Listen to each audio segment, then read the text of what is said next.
வணக்கம் தமிழ் மக்களே.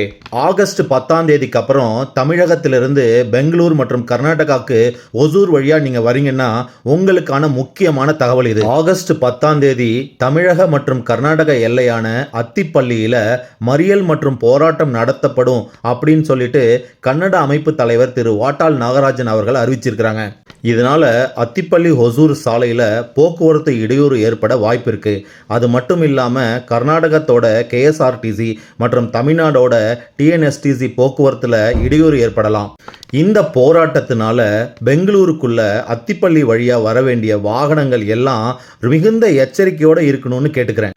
ஆகஸ்ட் 10ஆம் தேதி அத்திப்பள்ளி போராட்டம், அதுக்கப்புறம் ஆகஸ்ட் 13ஆம் தேதி கர்நாடகா பந்த் ரெண்டுத்தையும் அறிவிச்சிருக்கிறாங்க கன்னட அமைப்பினர். தமிழக எண் கொண்ட லாரிகள், பஸ்கள், கார்கள் மற்றும் இருசக்கர வாகனங்கள் எல்லாமே ஆகஸ்ட் 10ஆம் தேதிக்கு அப்புறம் கர்நாடகாவுக்கு வர்றதை தவிர்க்கணும் அப்படிங்கிறது என்னோட வேண்டுகோள். இந்த முக்கியமான தகவலை உங்களோட நண்பர்களுக்கு பகிருங்க. பர்டிகுலராக பெங்களூர் நோக்கி பயணம் செய்கிறவங்களுக்கு இந்த தகவலை தெரிவிங்க. நன்றி மக்களே.